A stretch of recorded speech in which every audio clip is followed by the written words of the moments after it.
Hello everyone. I'm glad to see you on my channel. The story I'm going to tell you today is pure. It is true that all the bad things that happen in life happen for a reason. It is said that we can appreciate the good things, the things when they happen to us. I hope you enjoy this story. I wish you a pleasant viewing experience. Good, then go to bed, was fine with her mother.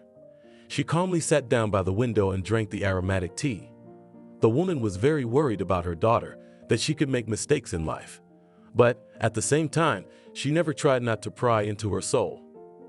And so, when the 9th grade came to an end, and all the boys gathered in the city, Elizabeth, not to say that she wanted it very much, went to get an education. And the girl, along with the rest, went to enroll.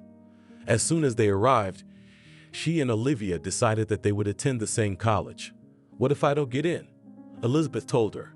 She didn't want to go where her friend wanted her to go. What are you talking about? What if you don't get in? She didn't understand.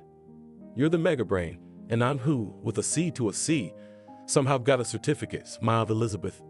She did not want to hide it from anyone, because she realized that everything depended only on her. If she had studied, she would have gotten the same grades as Olivia. But strangely enough, both girls had gotten in, and now they were moving into the dormitory. They hadn't even been home once, Elizabeth grumbled. Why are you all bickering? Home? You have not yet profited there.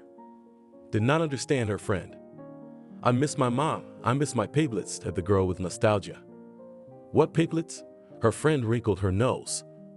From the first day, Olivia started spending all the money her parents gave her, or she received a scholarship on different things. Naturally, she bought them at the market because she didn't have enough for other things. But still, she was fashionable.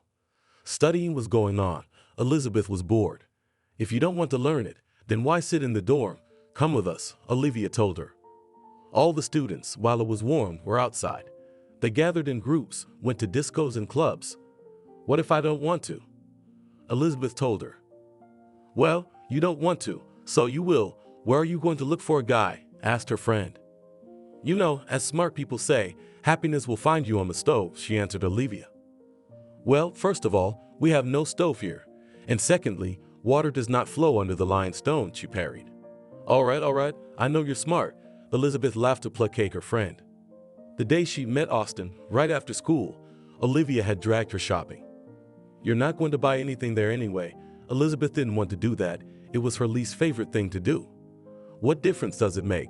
Let's just go and look, she pulled her. And Elizabeth had to follow her friend, listening to what she chirped about fashion and other things. It was so painful. After the hardest shopping trip, Elizabeth was so tired. She wanted nothing more than to just go to her dorm, lie on her bed, and fall asleep. But Olivia didn't think so. So, let's go to the cafe and have some tea or coffee, she told the girl. Let's go to the dorm. We have tea and coffee there, Elizabeth said in a tired voice. Shit, you're so boring. Olivia looked away from her. Okay, let's go, Elizabeth said forcefully. They went into the cafe and ordered. When they were sitting at the table, they were brought tea. They did not order anything for it because they had no money at all. At some point, a young guy came up to them. Hi, girls, he said. Hi, Olivia perked up. Why are you sitting with just tea? He looked at their table. Just thought we'd come in for a hot drink. What can't we do? Olivia spoke and Elizabeth turned away to the window, silent the whole time. I'm Austin, he told them cheerfully. I'm Olivia, and this is my friend Elizabeth, the girl answered for everyone. Can I join you? He asked casually. Sit down, Olivia shrugged, and Austin sat down next to Elizabeth.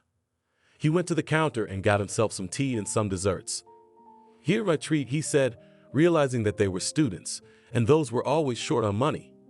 The girls saw that the guy was a few years older than them, but it didn't make any difference. Olivia sat and tried her best to please the young man, but he paid no attention to her.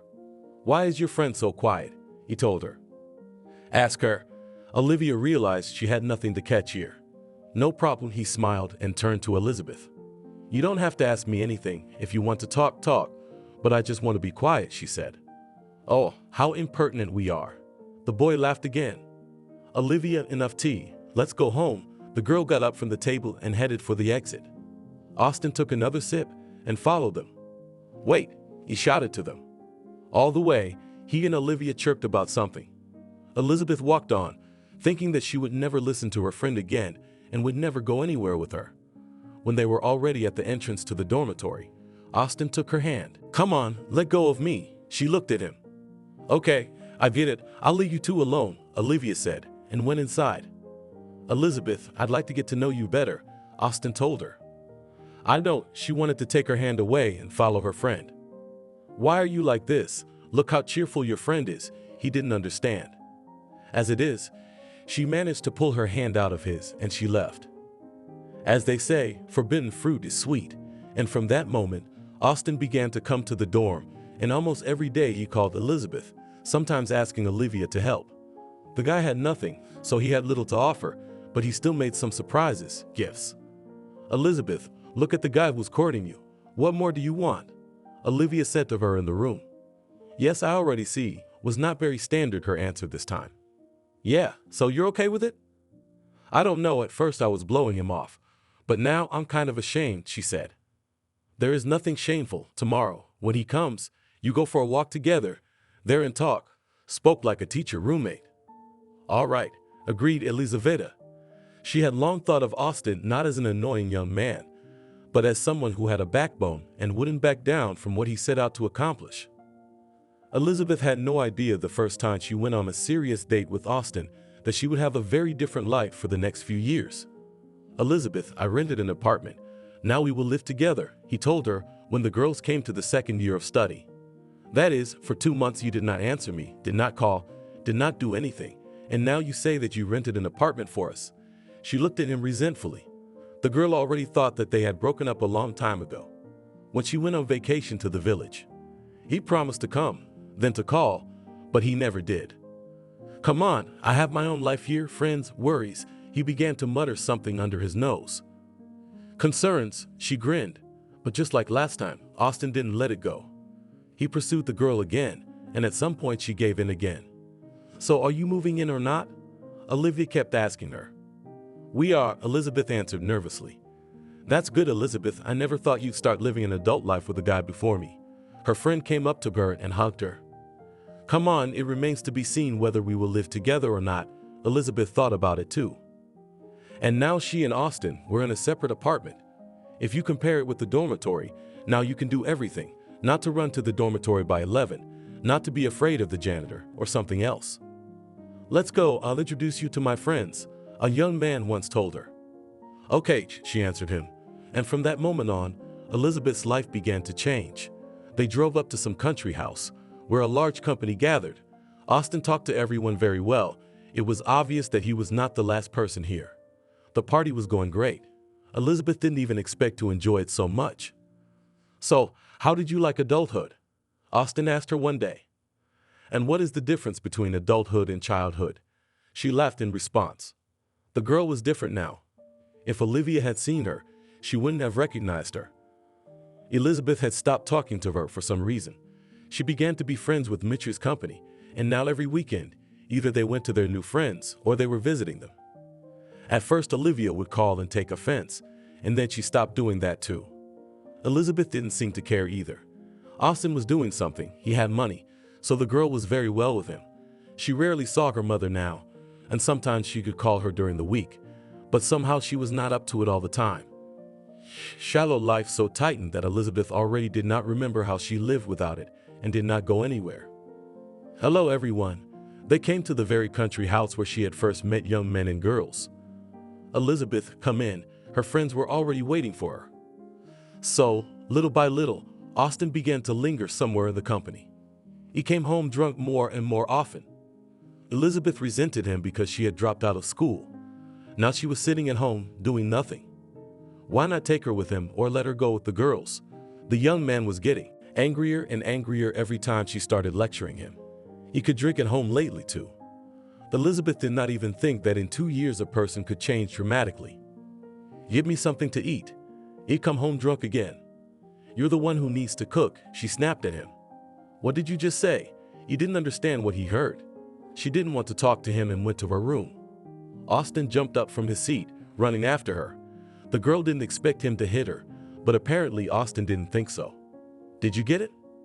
He glared at her. You what? She held her face, her cheek burning from the slap. You'll know how to be rude to me. He turned around and left for the kitchen, there to continue his fun. The next day when he left, that's when Elizabeth remembered, both about Olivia and her mother. She wanted to complain to someone now, but whichever of her new friends she called, they all had something to do. She dialed Jenny's number.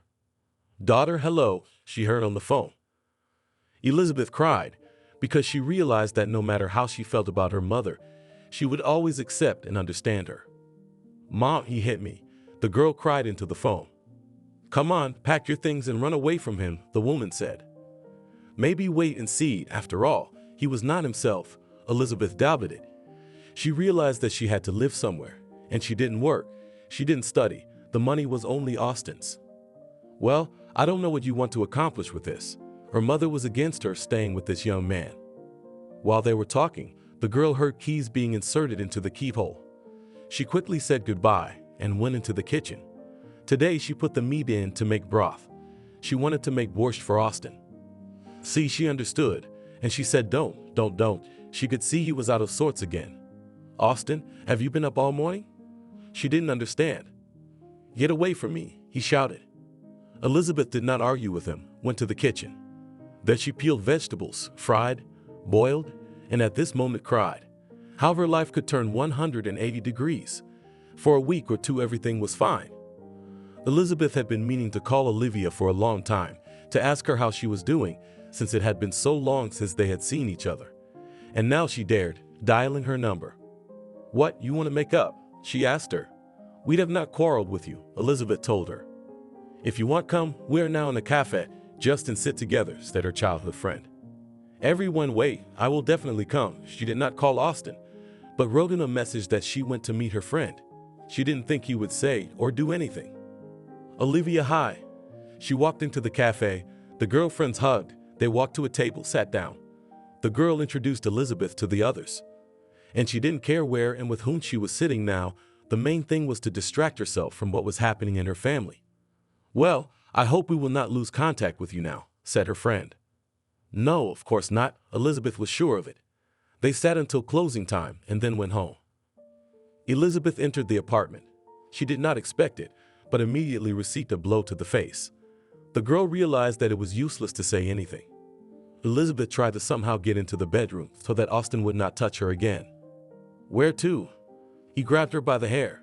He was in such a state today that he could barely stay on his feet. "Let go." She tried to break free of him, thinking that since he was like this, she would be able to overpower him. "Let go." "Yes, please." He pushed her. She fell to the floor. "What are you doing?" "Stop it." She couldn't get up. "Stop." Austin stood over her. "When did you become like this?" She sobbed. "Where have you been?" He kicked her with each word. The girl only had time to cover her face with her hands so he wouldn't hit her there.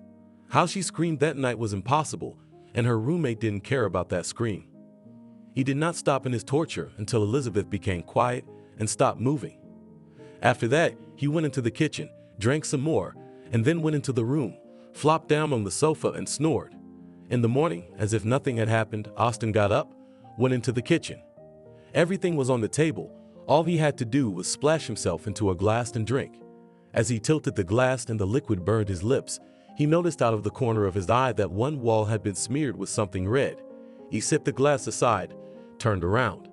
Elizabeth, as she had been on the floor yesterday, was still there. He went over to her. "Elizabeth, Elizabeth, Elizabeth, Elizabeth." He beat her on the cheeks, but the girl was unconscious. The mother was squeezing the last juices out of herself.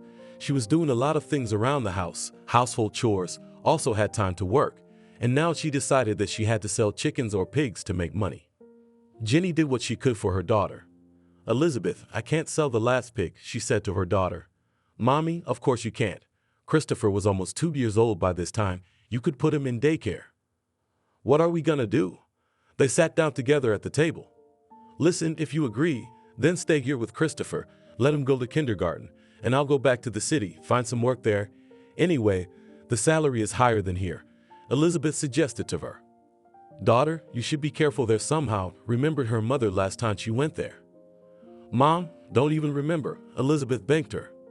As hard as it was, The son had to be parted from her mother too. And so, Elizabeth went again to the same town where she had lived for several years. She had a little money and rented a room for the first time. She got a job wherever she could find one. She had no education, so she worked as a waitress, technician, dishwasher. Wherever she was called, she went there, as long as the money was paid. Once in the restaurant after the shift, Elizabeth went outside, and while she was saying goodbye to the girls and was about to leave, she heard a familiar voice. She realized it was Olivia. It was embarrassing, but she couldn't help but talk to her friend. Olivia, hi. She saw them from a distance. Elizabeth? She stood there looking at her and couldn't believe they were seeing each other again. I didn't expect to see you here either, the girl told her. Are you resting? Olivia asked her. I'm working, as embarrassing as it was to realize it was true. Come with us, Olivia asked her. Oh, let's not today, we'll call later, and then we'll meet sometime. Elizabeth was exhausted. Come on, not today, they said goodbye. Elizabeth went home. Olivia back to the restaurant. And the very next day in the evening, Olivia called her childhood best friend. They agreed to meet tonight. It was in the park.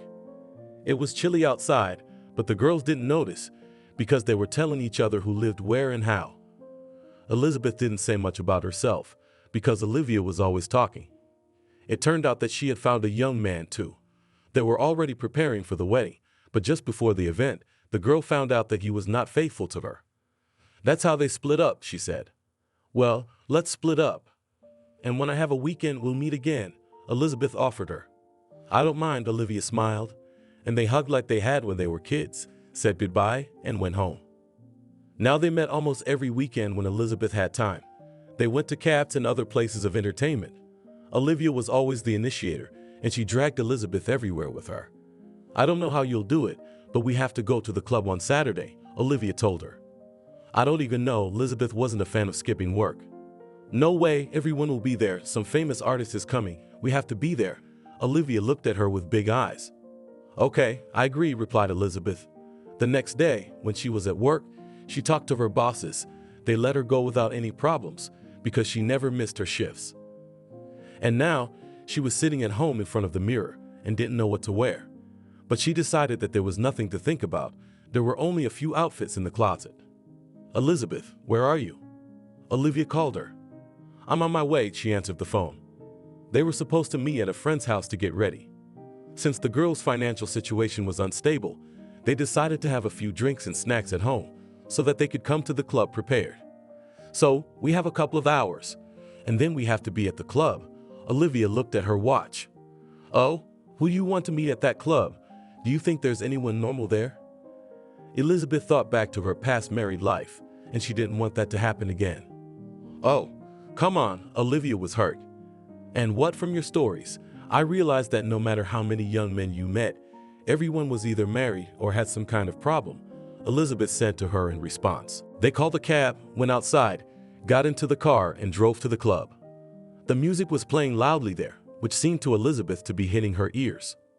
Let's go straight to the bar, Elizabeth suggested, at which point Olivia gave her a look that made her friend uncomfortable. Wow, she shook her head. What's the big deal? We'll order cocktails. Why do we need a table? She didn't understand.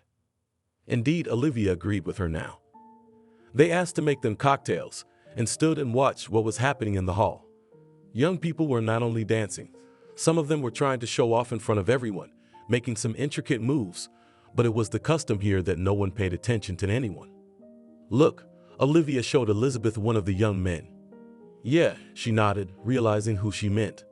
I want to meet him. Will you help me? Olivia began to fuss. She didn't know how, but she was sure that today she had to leave this place with this man. Well, of course, what should be done? Was ready for everything, friend. When the young man was near the counter itself, Olivia went on the attack. Push accidentally my glass so that it falls between us, she asked her friend. Okay, she agreed. And when the guy was very close, Olivia started to take the phone and elbowed her friend's glass. It fell on the bar, the liquid spilled. Naturally, the guy couldn't help but notice. Oh, forgive me, please, Olivia immediately told him. She came over, got some napkins, started wiping off the bar, and wanted to help him. No need, I'll do it myself, he told her. Again, excuse me, She looked at him with eyes that made him freeze for a second. Yeah, that's okay, he laughed at that point. My name is Olivia, she said. Mine's Alvin, he replied. Very nice. Though Olivia was near him, she realized he wasn't near her at all. Then she turned back to her friend. I had to speak very loudly and almost in her ear because the music was playing so loudly. I wish I had a handsome boy like that, she said to Elizabeth. Are you sure he's handsome? She laughed back. Are you blind? Olivia turned to Alvin again. At that moment their gazes met because he was standing there looking at her. She immediately turned away and spoke quietly to Elizabeth to refuse to dance when she called for her. Then Olivia turned back to the bar, ordering another cocktail for herself. Can I pay for it? The young man perked up at that moment. Of course, the girl was doing everything she could to get his attention. Elizabeth, let's go dancing, she said. Oh, today's somehow not in the mood, the girl said naively. She only did what she did to hold back a smile. Come dance with me, said the young man. With pleasure, Olivia answered him, and they went to the dance floor. Her friend stood near the bar. She finished her cocktail, watched her dancing with the young man, and was happy for her that everything had turned out so well. She decided that if her friend didn't want to go home now, she would definitely head there. With that question in mind, she approached Olivia. I'm leaving, she said. Where to? The girl was surprised. Home. I have nothing to do here. You're having fun, and I can't have that kind of fun, Elizabeth told her honestly. Well, all right, Olivia turned to Alvin, looking for approval in his gaze or words. Why are you looking at me like that? He smiled, at which point Elizabeth thought he was really cute. You will walk me out, won't you? She asked him. Of course, he answered her. That's it, then call a cab. Don't walk, Olivia asked Elizabeth. I'll handle it myself. The girl turned around and headed for the exit. Bye, shouted her friend after her. Elizabeth walked outside. It was nice out, and even though it was already night, she decided to walk. She walked along the almost deserted streets and thought about her life. Suddenly the brakes squealed. The car stopped a few centimeters away from Elizabeth. She didn't even notice how she stepped out onto the roadway. Are you sick of living? Jumped out of the driver's seat and started yelling at the girl. Sorry, I was thinking and did not notice how I came out here. She stood and looked with frightened eyes at the young man. He walked around the car, looked to see if she was okay, then got back behind the wheel. Elizabeth turned around and walked out onto the sidewalk, shaking all over. She realized she could be on her way to the hospital right now. Girl, excuse me. The same car pulled up beside her. What? She turned and looked at the driver. I'm sorry, he said simply and smiled. Ah, yes, it's all right, she went on, and he drove slowly beside her. Want a ride? He looked back and forth at the road, then at her. No thanks, I'll walk. She didn't want to bother a stranger. Wait, he stopped the car, ran out of the car, and approached her. Again, I apologized. She didn't look at him. Why are you always apologizing? I almost hit you, he smiled. It's okay, she repeated for the umpteenth time. Let's go. He nudged her lightly toward the car. Elizabeth didn't resist now. She gave in to his entreaties, even though she knew it was wrong to do so. Already, when she was sitting in the car, she thought, what if it was all a setup, and he wanted to lure her that way? But it was too late. Girl, she heard through her thoughts.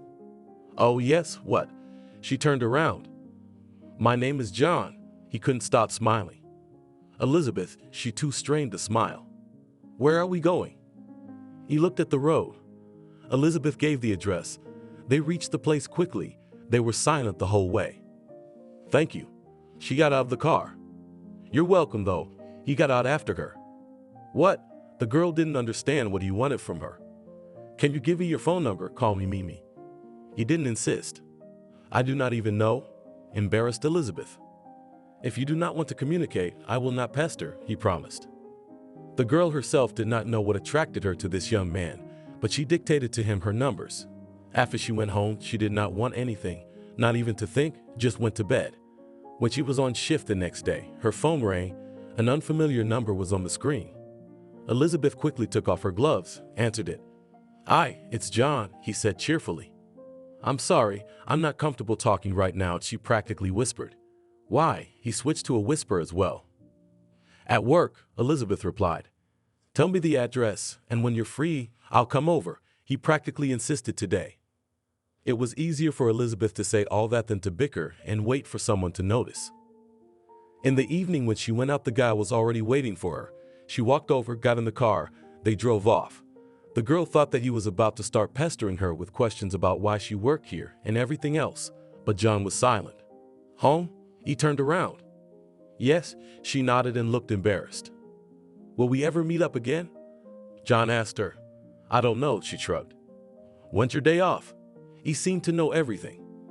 The day after tomorrow. She wouldn't lie, even though they didn't talk. She felt cozy with this man.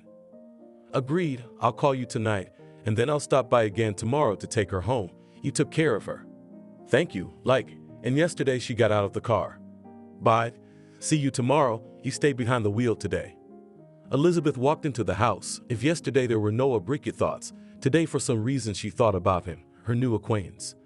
He is handsome, well-dressed, on an expensive car, and she, a simple dishwasher. Different thoughts were in her head. Elizabeth, hi. On the morning of Elizabeth's day off, Olivia called her. How are you doing? She asked her because she knew her friend couldn't wait to tell her about her new acquaintance. Oh, you have no idea. I just came from Alvin. Elizabeth felt her friend blush.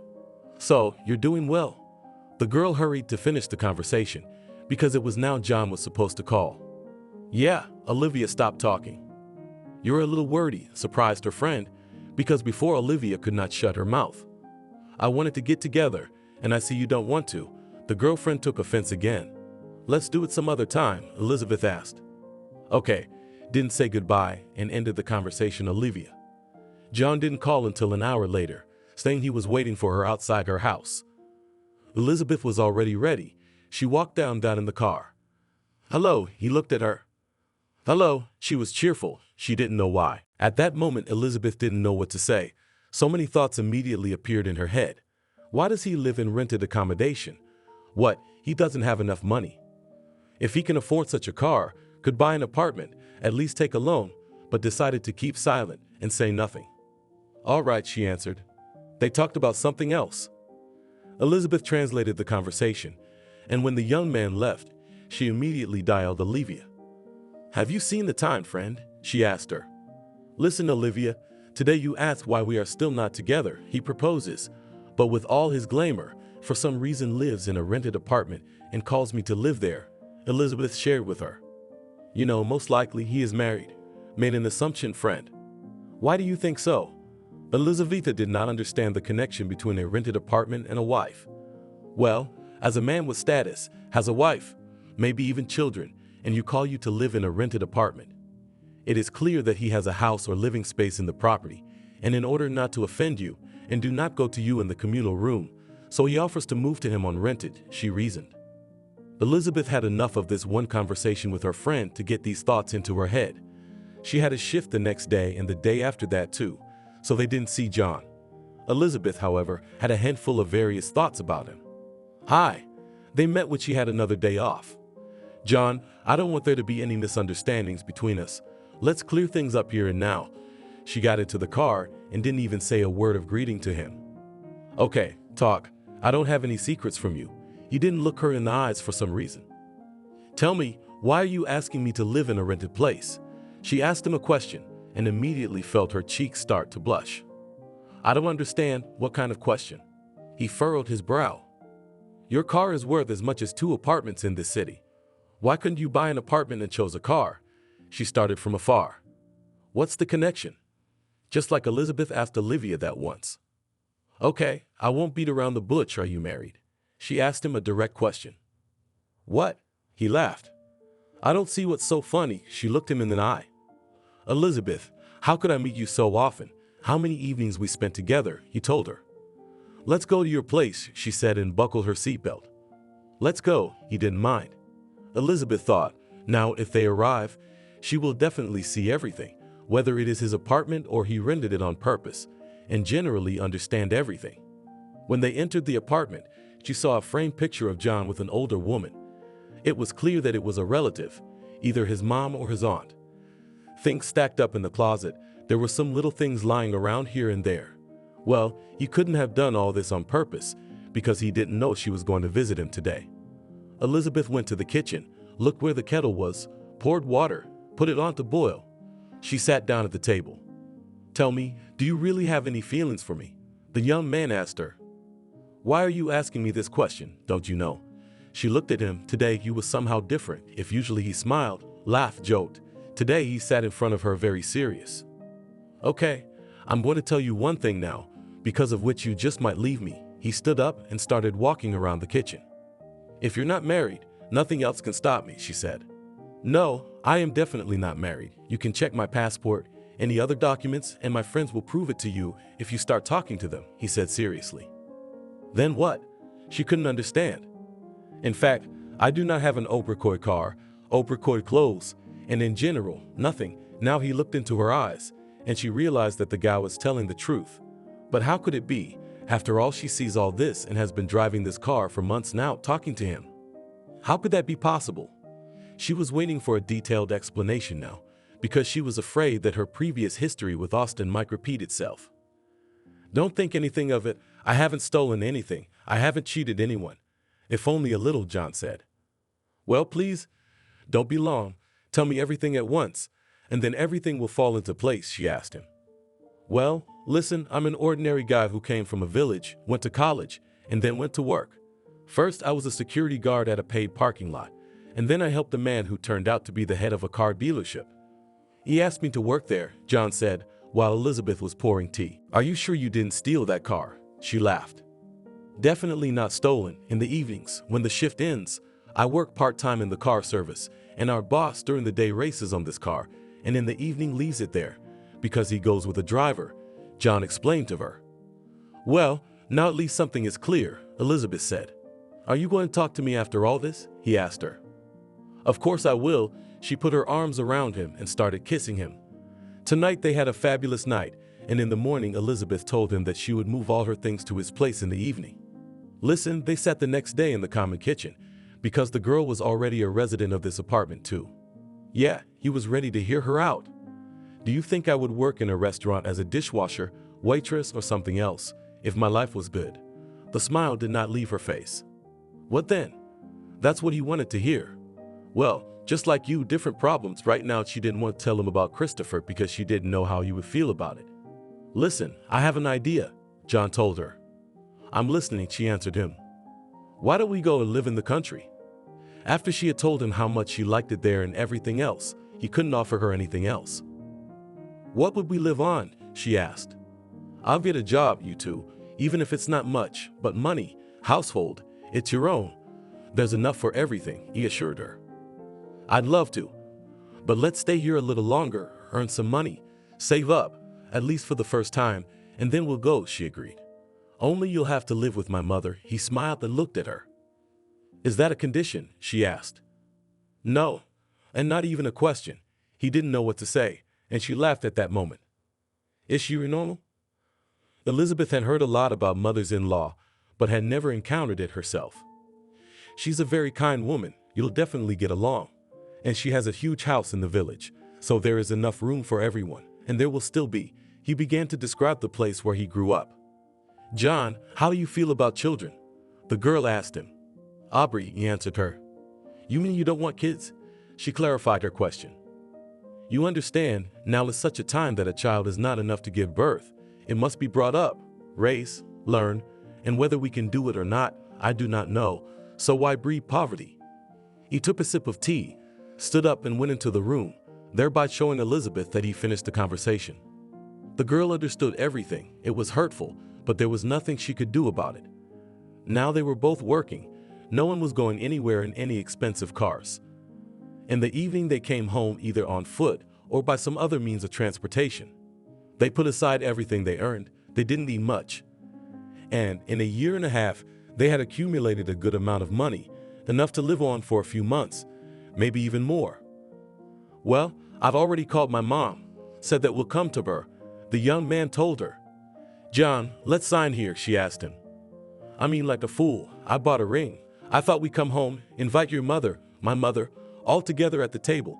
I'll get down on one knee, make you a proposal. You take this box, start jumping for joy. And here you yourself, John. Let's get married." Of course, he hugged her, took out the box, and gave it to her. I don't want to be in the village. You have to get everyone together, get to know each other, socialize, and I'm not ready for that yet. Let's just sign, and if we have to, we'll have a wedding, she asked him. Of course, he agreed to everything. The very next day, they went to the registry office, filed an application. The date was set in a few weeks. All this time, they were still working. After, when they signed, they came home, happy, drank champagne. The next day, they had to go to the village. Tosh, can I ask you something? They were lying in bed in the evening. Sure, why do you keep asking it? He turned to her. Come on, you'll go to the village to your mom, and I'll go to mine. She was lying, looking at him and waiting for his reaction. Well, in principle I don't mind, he told her and kissed her. Then, it is agreed. While you prepare your mother, you will do everything at home. We will also have time to see each other, and I will come to you. After this arrangement, the young people quietly went to bed. Christopher ran Elizabeth along the path to the house and saw her son playing near the gate. Mommy, he turned to her. She had seen her son grow up. Even though Ginny had sent her pictures, she couldn't tell from them what she saw now. They entered the house, the mother setting the table as usual. She had been warned, so she was waiting for her daughter. They spent the whole day together, and after the boy was put to bed in the evening, Elizabeth came into the kitchen and sat down at the table. I see that a serious conversation is coming up, her mother told her. Yes, and you have no idea what kind. Elizabeth took out of her pocket a wedding ring and put it on her finger. What is it? The woman didn't understand. I got married, her daughter told her. When? The mother waited for an answer. Yesterday, Elizabeth laughed because the mother had a face like she was about to faint. Well, and who is he? The woman wondered. Mom, that's what I wanted to talk to you about. John and I met. I started to tell her their story and got to the present moment. Yeah, the woman was waiting for the rest of the story. You see, when I asked him what he thought about kids, he immediately, without even thinking, said he didn't want them. I'll be leaving in a week, and I want to leave Christopher with you for a while, she said, her eyes downcast, because she was ashamed of herself, both in front of her child and her mother. You'll come, won't you? Ginny asked her. Well, of course I will. There was no other answer. Go, my daughter, set up your personal life, and then you will slowly tell him that you already have a child, and you cannot get away from it, said her mother, as usual. Elizabeth hugged her because her mother understood, knew, and supported her. The week passed very quickly. Elizabeth had no time at all to communicate with the child. She was leaving and crying. Mommy, why are you crying? She had her son in her arms. Christopher will have to part again, but you don't cry, Mommy will be here soon. She kissed him and couldn't stop. She drove from one man she loved to another. John met her, gave her flowers, took her to his home, where his childhood, youth, and everything else had passed. Mom, where are you? They came home. Here I am, a woman's voice was heard. Well, hello, Snowshy, she said to her as she came out. Hello, Emma. They walked into the kitchen, which was very large compared to what it had been in Elizabeth's parents' house, sat down at the table. There was some awkward silence at first. Are you two just going to stare at each other? John asked them. Oh, no, we're just looking at each other, the woman said. She didn't initially want her sister-in-law to think anything bad about her. It's okay, I'm good to you two, and I don't want to quarrel or anything like that, the girl told her. They sat amicably at the table. Elizabeth really saw that John's mother is a good woman. The next morning, when the young man went to find out about the job, the girl got up early and prepared breakfast. You are my clever girl, the woman came out to her. Here, I wanted to please you and show that your son is in good hands, smiled daughter-in-law. Yes, I see, everything is fine, Emma said good-naturedly. After they had breakfast, Elizabeth cleared the table, washed the dishes. They went out into the yard. Will you show me what you have here and how? The girl asked the woman. Of course, they went through the yard. Here everything was a little different from what Elizabeth was used to. Oh, and what is this? She saw a stable. What do you think? Smiled mother-in-law. Are there horses in there? Did not believe the girl. She had dreamed of these animals since childhood, but in their village they were only on the farm. Yes, let's go. The woman was flattered that her daughter-in-law was so surprised. They went inside. There were only 4 horses. Elizabeth immediately approached one of them. Careful, aren't you afraid? Emma asked her. Come on, how can you be afraid of them? Smiled Elizabeth. They spend a very long time here. In addition to the stable, there were other buildings, but mostly there were various birds. It was a woman's weakness. When the mother-in-law and daughter-in-law returned to the house, they began to cook together. The mother stood behind the stove, and the girl helped to peel vegetables. That's how it all worked out. Come on. Emma rejoiced. She had never thought that there were such daughters-in-law. John came home. So, how was your day? He asked. Excellent, especially, I like one place. His wife told him how she had been given an excursion. It makes me happy, and I got a job, he said. Let's get on with our lives. Elizabeth stretched. Her husband did not keep her here long. She went to their room and went to bed. After a month of living here, Elizabeth got bored. I'll go and see if there are any workers needed. She wanted to leave the house. What is there to find out? They are needed everywhere. All the young people have moved away. Hands are needed everywhere, the woman told her. Where exactly? Turned all aloud the girl. At the post office, Emma shrugged. Thank you, did not wait, and Elizabeth immediately went there. And indeed, the local post office required a letter carrier. Yes, it's a thankless job, but it's not like being at home. John, I'm working now too, she told her husband in the evening. Good, he didn't say anything. He had dinner and then he and his wife went into the bedroom. Shall I bring tea? Elizabeth asked him when it was late and it was time to go to bed. Yes, he was lying in bed. The girl went to the kitchen, did everything, then returned to the room. When John was asleep, Elizabeth got up and began to dress. She quietly left the room and went outside. There, no longer afraid of waking anyone, she headed for the stables. The place beckoned to her. She could not go there in the afternoon or in the morning because she was working. Time passed. Life here seemed to Elizabeth like Groundhog Day. In the morning, everyone had breakfast. Then she and John went to work. She didn't know what her husband did during the day, but she ran around the village, delivering letters, telegrams, pensions. By evening, she was so tired that she fell off her feet, but Elizabeth knew almost all the people in the village. How are you? In the evening, her husband would ask her a duty question, and that was it. Then she would go to her room and go to sleep. The only outlet were the horses, with whom you could talk, tell them everything Elizabeth thought about. John, what's going on in our family? We haven't had much time together yet. One day she sat down to talk to him. You know how tired I am, he complained to her. And I am just as tired, but still have time to do a lot of things around the house, and your mom to help, said the girl. Give me time to get used to it, and everything will be as before, he kissed his wife. When Elizabeth went to work the next day, she saw a young girl standing on the porch of the post office. Hello, she approached her. Hello, are you Elizabeth? She asked her. Yes, everyone here knew her, so why the questions? I've heard so much about you, so I came to meet you, the girl said cheerfully. At 9 o'clock in the morning, Elizabeth looked at the clock. What difference does it make? I'm running to the store. The bread at home is out. The stranger behaved cheerfully. Well, as my name you know, and you? Elizabeth asked her. Aubrey extended her hand to the girl. Please, they entered the post office building. Now Elizabeth had a girlfriend. They walked around in their free time chatting. John, let's go to the disco on Saturday, the wife said to her husband. You what? What disco? He was very surprised. What's the big deal? We're young. Why not go like old men sitting here at home? Did Aubrey sing in your ears? For some reason, the young man started to get angry.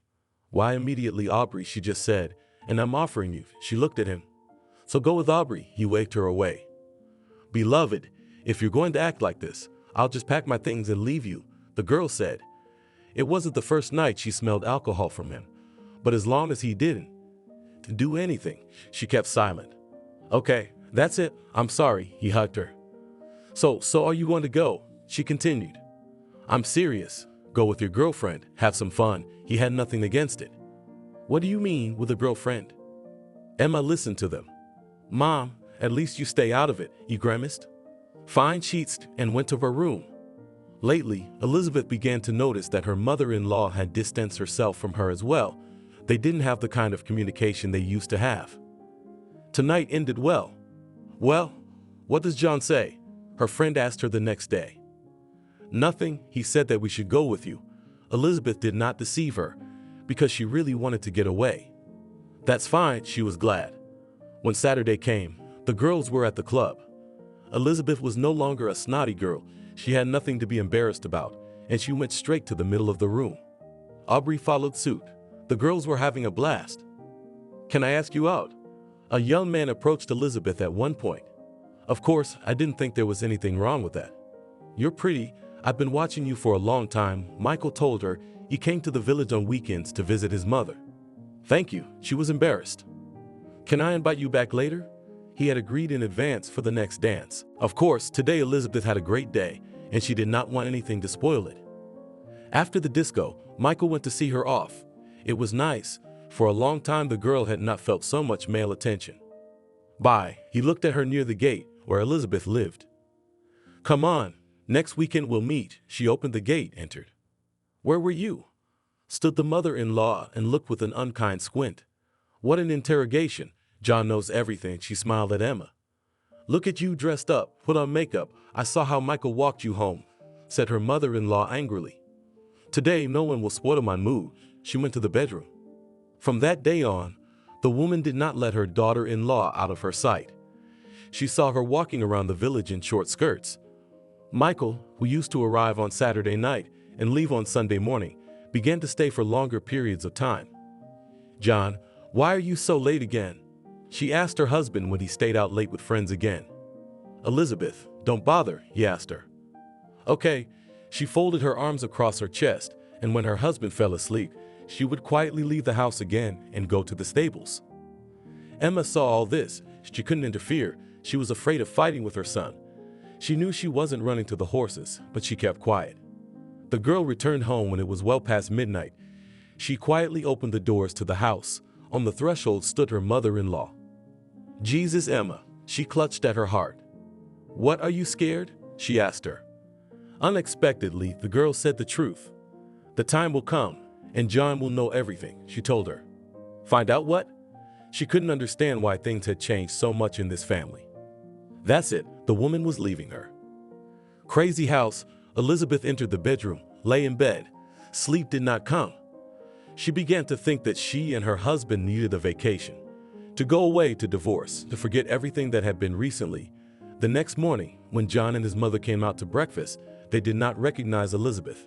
The girl was in a beautiful dress with light makeup. Wow, her husband walked up to her and kissed her. Trying hard, she smiled. Beautiful, he whispered in her ear. When he went outside, his wife hurried after him to talk. John, she took him under her arm. Now a beautiful young couple was walking through the village. What? He liked walking like that. Let's go somewhere and relax, at least in the city for the weekend, she asked him. You know, I can't do it now. I'll soon start working in the field. I need everything to be in order. She believed him, because he spoke with regret. I see, she said it in such a sad voice that John even stopped. Look, why don't you go to your mom's? He suggested to the girl. Okay, she immediately perked up. That's great, and we'll take a break from each other and divorce. He hugged her around the waist, and now they were walking like that. Are you tired of me? She asked. Well, why do you take everything so literally? Indignant husband, all Elizabeth, we agreed. He kissed her right outside the post office building and went on. At work, too, everyone noticed that Elizabeth looked different today, complimented her. Although today was Thursday, but Michael, for some reason, was in the village. He came to the post office with flowers. Colleagues even opened their mouths from such insolence. Michael, I'm leaving tomorrow, so I won't go to the disco, she told him. So that's who you're dressed up for, the boss told her. What nonsense. She left work early today. In the evening, they had a nice evening. Elizabeth cooked dinner. Everyone ate and went out. As soon as John was asleep, Elizabeth went back to the stables to tell the horses that she would be gone for a few days. Emma was on guard. She had already been told what was in the post office today. She decided that when the girl left, she would be sure to talk to her son. In the morning, John saw his wife off, went to work, and she prepared to meet her most dear people. Mommy, now Christopher was running towards her. Hello, my darling. She picked up her son. How good it was now, Elizabeth, without suspicion, late husband, next to mom and son. Well, how is life with you? Jeannie asked. Everything is fine. Elizabeth did not want to upset the woman. She still believed that everything will work out with John. and Emma at that moment was waiting for her son from work. "Aren't you going to have dinner?" she asked the young man when he returned. "Mom, how tired I am of all your suspicions and this talk." He waved her away. "Are you blind or deaf? Do not hear what they say in the village. I tell you exactly. Till Michael went to town, stood the mother over the ear of her son.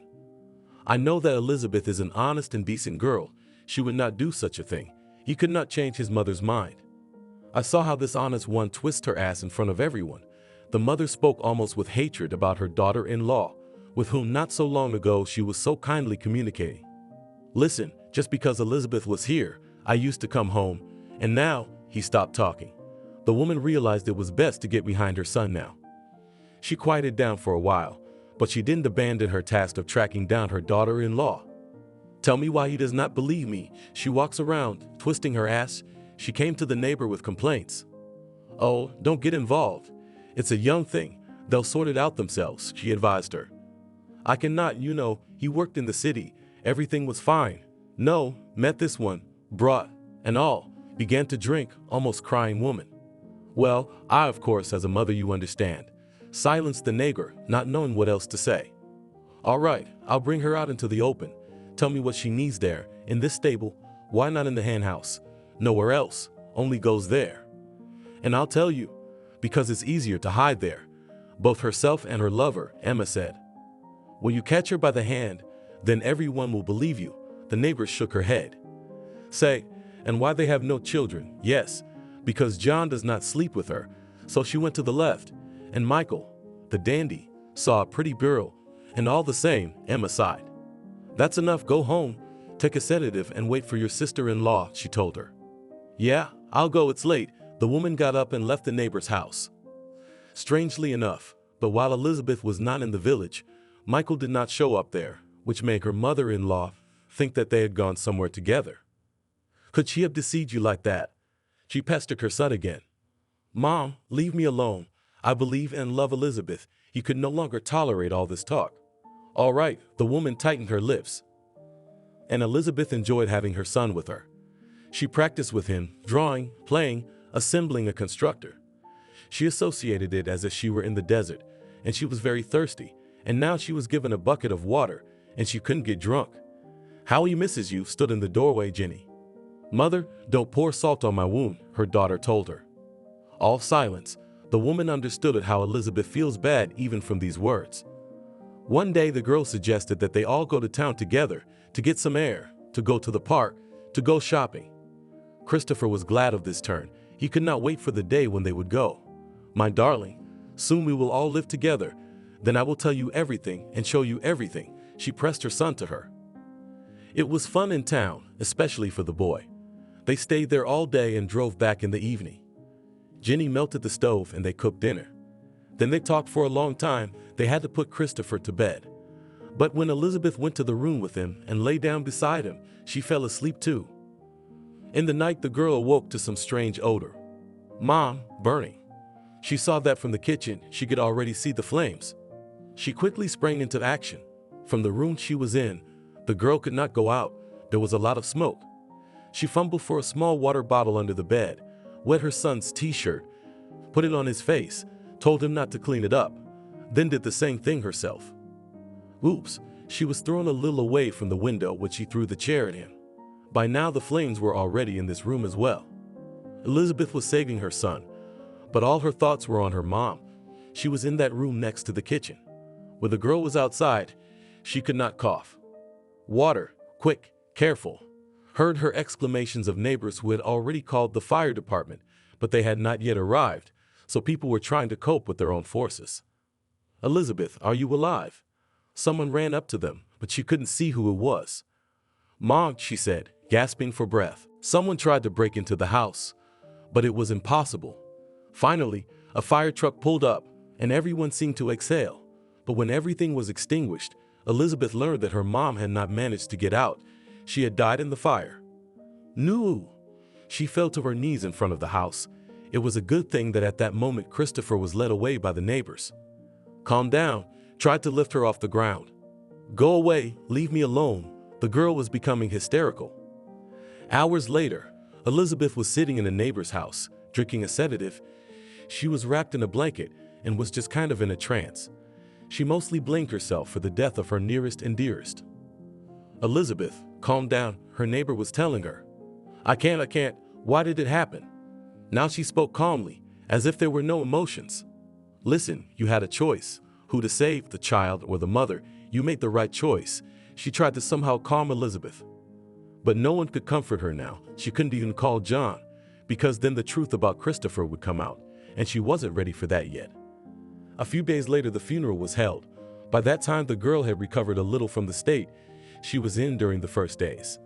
The neighbors helped with everything. After the cemetery, we went to the canteen, which was kindly provided by the administration. Well, are we going home now? Asked Elizaveta Neger. Yes, she nodded, tears welling up in her eyes. She needed to be alone and think about everything, but it could not be done. There was always someone around. She decided to go to the city with her son for a few days. As she decided, so she did. She rented a room where they stayed. My little one, come here, she called her son to her. Where's Grandma? He asked her. My dear, she had gone to heaven. She did not know what to explain to the little boy, where now is the one who he loved even, perhaps, more than Elizabeth herself. She had been up all night. Something had to be decided. She couldn't hide here all the time. If John did not call at first and did not disturb her, now literally every hour dialed. Honey, I'll be there tomorrow morning, she said. I'll meet you, he always did. You know, I'm very depressed. I'll probably call a cab, she saddened him with this. That's expensive, he wondered. So, I'll be right there. I'll tell you everything. You'll understand me. She didn't tell him until the last thing that happened. Okay, then I'll be at work, and by lunch I'll leave, he said to his wife. They agreed. Now Elizabeth had calmed down a bit. She called a cab early in the morning. When it was still dark, she put her son in and they drove off. The cab driver, when he heard the address, was surprised. There are buses there every 3 hours, he told the girl. And what? I can't hire a car. She didn't understand. Your business, he shrugged. They drove up to the village. Elizabeth hoped that the mother-in-law was still asleep, and her husband she did not doubt. Don't go to the gate, she asked the driver. Good, he drove a little farther.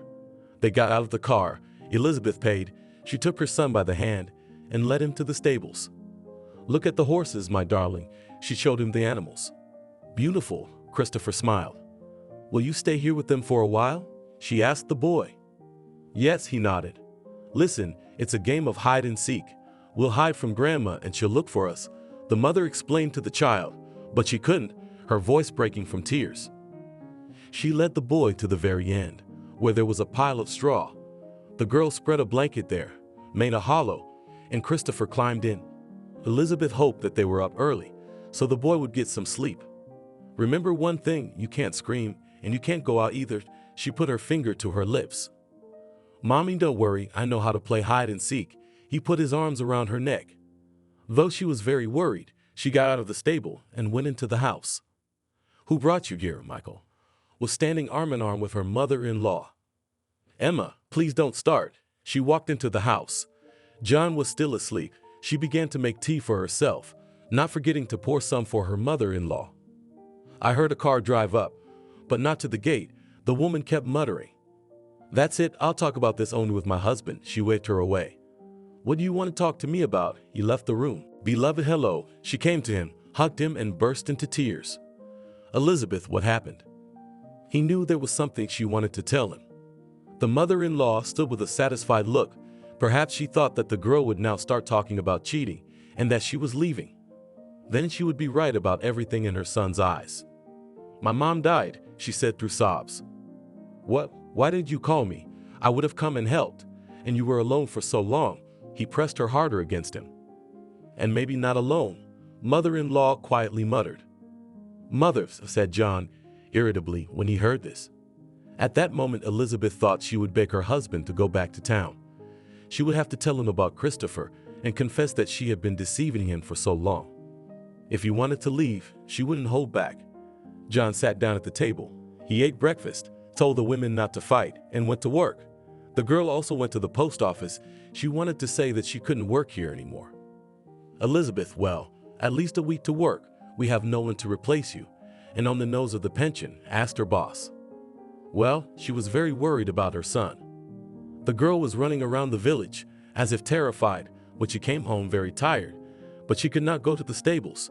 She knew that her mother-in-law was always watching her. Only after supper, when all had gone to bed, she waited until her husband was asleep and went quietly out of the room as before. "Christopher," she called out to him. "Mother, and I hid myself so well that no one could find me," he told her. "Here, look what I brought you." She placed food in front of him for him to eat. "Thank you," he yawned. Elizabeth sat with the boy until it dawned. Then she left him there again and went into the house. Strangely enough, no one met her on the doorstep today. She walked unobstructed into the room, there pretending that she had just gotten up. "Jenny, what will I tell you?" Emma came running to her neighbor. "What happened again?" She was so freaked out. "My sister-in-law, she was in the stable all night before she got here. I know that Michael brought her there, and she's been horsing around with him," she said, "and that's when they saw Michael outside the window." "Look, maybe you're right. He wasn't there when Elizabeth left." Jenny was beginning to wonder now. "I'm telling you the same thing, but how can I tell John? They'll leave me here." He believes her. "Not me." Emma was almost crying. "Tell him so, or better, show him," the neighbor advised. "What do you mean?" Emma didn't understand. "Watch, eavesdrop, record it on your phone," Jeannie advised. In the evening, Emma waited for her sister-in-law to come out. She saw her, wanted to follow her, but as quietly as she could not do it. "Emma, is that you?" Elizabeth turned around. The woman had to lurk in the darkness and keep silent. Everyone could see that Michael had just settled into the village. The mother-in-law was already so angry. She couldn't forgive some wench for cheating on her son right under his nose. On the third day, she was determined, even if her daughter-in-law heard her, she would still do it and catch her red-handed. "Sonny, will you stay here a little longer?" I wanted to cry, but Elizabeth swallowed her tears and held on. "Of course, Mommy, I feel good here. It's warm. The horses are talking to me," he told her. "Yes, they are nice." She got up and went to one of them. And again until morning with the baby, and then to work. Elizabeth saw that her mother-in-law could no longer contain herself, and then this Michael came like a bad sheet. He came to the post office, gave flowers, said compliments. It was heard by everyone, and of course, passed on to the mother-in-law. "Tony, why are you bothering me?" she said angrily to him. The girl did not sleep for a day, managed to rest for a few hours, and again had to work or do something else. "Elizabeth, I can see that your husband, then with friends on vacation, then somewhere else disappears, is not home," Michael said to her. "What do you care?" She didn't understand. "I like you, I don't want you to be hurt," he answered. "You understand, it's a small village. Everyone talks about us." If before she didn't think about it when her mother-in-law talked about the stable, now she was afraid that everything would be revealed. Now what she was most afraid of was not that they would find the baby or anything, but that she had lied to her husband for so long.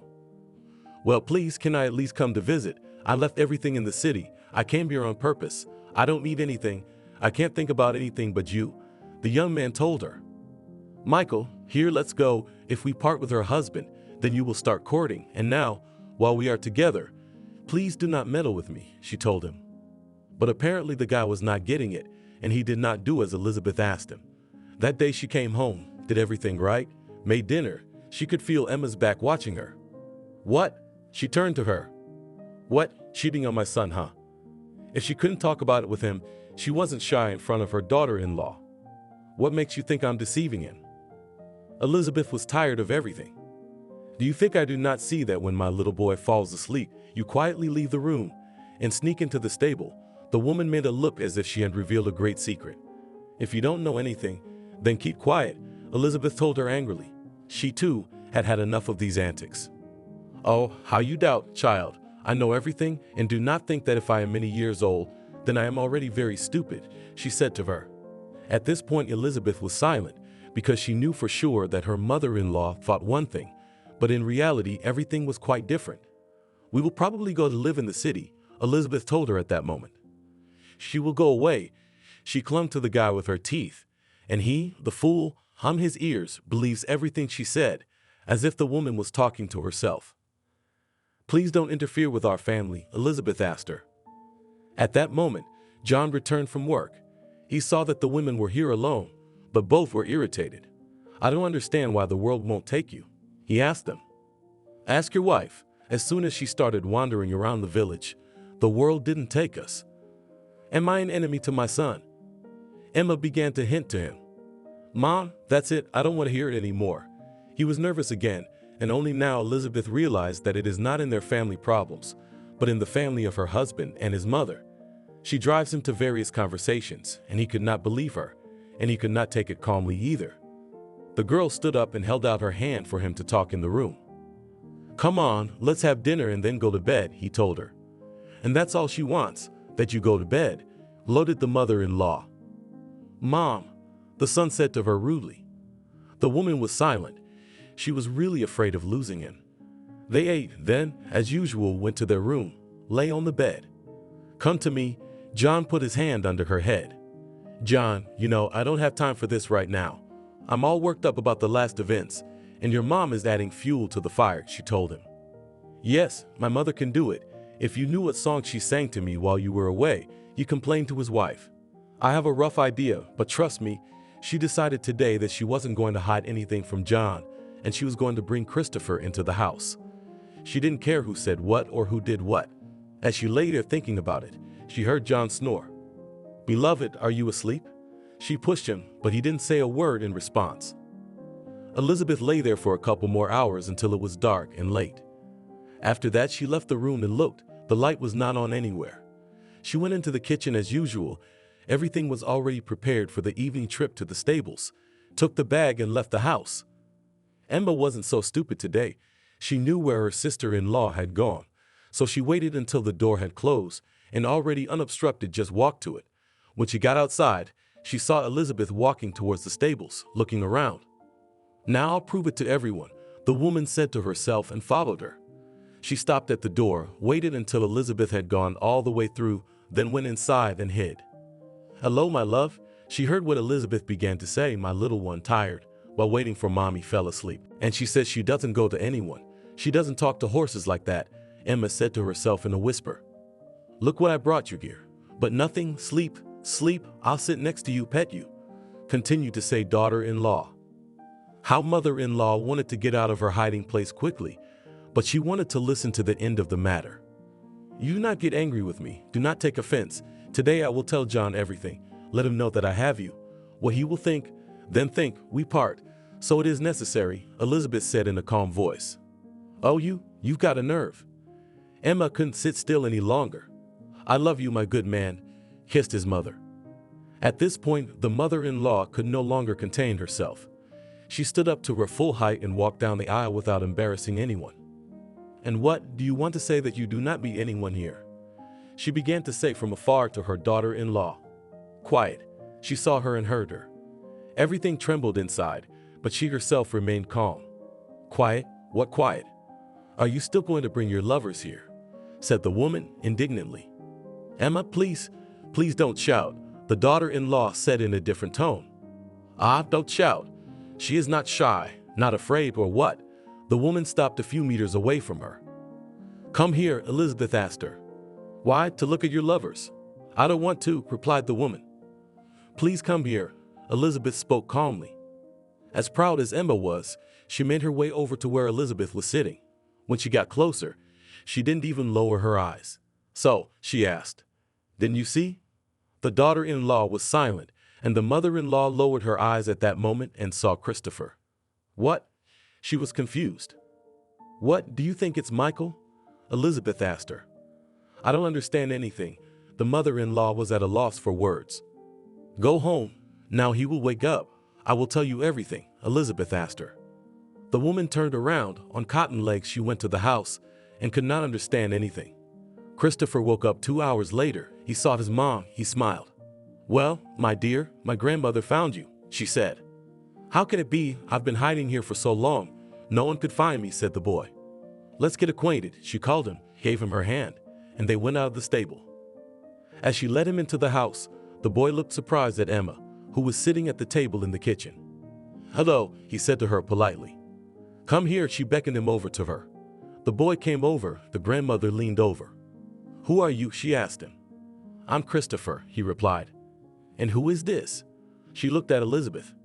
"And this is my mother." He smiled and looked at her. "Elizabeth, explain what's going on." The woman looked up at her. "Maybe we should wait until John wakes up, and then we can all talk together." She had nothing left to lose. Great, now the girl started setting the table to feed the child. "Are you my grandmother?" Christopher asked Emma. "Well, apparently yes," she answered him. "Why did it take you so long to find me?" Still, Christopher thought they were playing a game. "Because I must not have looked hard enough," the woman replied. She raised her eyes full of tears to Elizabeth. "Don't," she told her. When John came out of the room in the morning, he was surprised to see a mother, wife, and small child at the table. "I don't understand. What is this meeting?" He came and sat down there. "And we are all waiting for you for breakfast," Elizabeth told him and smiled. Then she went to her husband and began to tell him about her life with Austin, what he had done with her, how she had found out she was pregnant, that she had lived with her mother, and most importantly, she told him about the fire that had happened when she left. "What a fool I am." Emma blamed herself. "Why do you talk about yourself like that?" Elizabeth looked at her. "You know what I thought of you, more than others. It was I who spread gossip through the village," she confessed to Elizabeth now. "It's all over now. I hold no grudge against you," she answered. "Christopher, come here," she called him, and now she sat the boy on her lap and hugged him. "One grandmother left me and another came," he told her. "Yes, and it's true," the woman sobbed. John sat there, confusion in his eyes. He looked at Elizabeth and couldn't understand anything at all. "Elizabeth, we have never had secrets from each other. Why am I only now learning all this?" he asked her.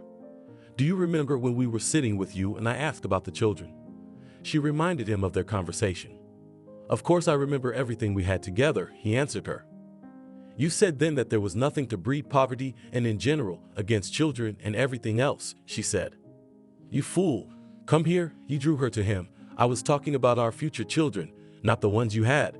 I wouldn't mind even if you had 10. He started kissing her. "My family, forgive me." Emma was ready to kneel, and especially you, Elizabeth. "A good girl came here," she saw it at once. "And why did you start thinking nonsense?" "Everyone, now that everyone knows everything, we can just go on living as a family," Elizabeth said. The grandmother no longer heard her. She was all engrossed in her grandson. The woman had been telling her son for so long that she had long dreamed of becoming a grandmother, and now, even if indirectly, but he fulfilled her wish. "John, shall we talk privately?" his wife asked him. "Of course. But if you want to ask about truth or faith, I tell you right away that there is nothing of the sort." He immediately anticipated her question. "Shall we drive back to town?" she asked her husband. "Let's see how Mom behaves now, and then we'll decide. Usually there was always kindness and fun here. I do not know why she behaved like this now." The young man shrugged his shoulders. "Christopher and I are going for a walk," Emma said. "It's so early," Elizabeth wanted to stop them. "It's okay, it's fine. Let him get used to it. He'll be going to school soon, and he'll have to get up early." The new grandmother smiled. They walked out of the door, and John drew his wife to him, hugging her. "You know what?" He looked at her. "No," she laughed for the first time in a long time. "Today look at this boy, and although still in shock from these stories, but I want us to have our own," he muttered. She wrapped her arms around his neck. "Into the bedroom while no one's home?" he asked her. "Let's go," she followed him. "Aren't you going to work?" Elizabeth suddenly realized at the door. "It's all right, for the sake of the case." John winked at his wife. "Now I recognize my John." They entered the room. "Emma, who's that?" The whole village was wondering where the boy had come from. "Nookin, can you imagine, hid such a miracle from us," walked on, with her head held high, the woman. "Nobody hid me, I hid myself," Christopher said stubbornly. "Of course you did, you're a big boy." Grandma didn't argue with him. They walked almost all around the village, returning home when both their feet were buzzing so that they could hear it. "Well, son, where did she take you?" his mother asked him in a whisper, but so that the others could hear. "To a viewing," he said. "What?" Elizabeth straightened up and laughed. "It's all right," her mother-in-law came up to her. "I know it was, just someone didn't want to notice it." She hugged the woman. "You're not leaving, are you?" Emma looked at her favorite daughter-in-law, who had become a daughter this morning. "Not until you start suspecting me of something again," Elizabeth said, smiling. "God forbid," crossed grandmother. "Where is Christopher?" Elizabeth asked and became nervous, but when they turned around they saw that the boy was curled up asleep. "Quiet, Don't wake him up. Put her finger to her lips. She was ready to do anything to keep her grandson from being taken away from her. Good, you should sleep too, smiled Elizabeth. She felt tired herself. Okay, now, I'll just give my grandson a kiss, and then we'll go with him to Jenny's house in the evening. She invited him for pies, and I advise you to go out with John. Her mother-in-law winked at her. You can be normal. Why did you pretend? The girl laughed for the second time that morning. Yes, and now I realize that even wise women can think different things. Elizabeth thought that the woman even blushed. Thank you for watching this video to the end. Subscribe to the channel. Like it, write comments if you like the story, and see you on the channel.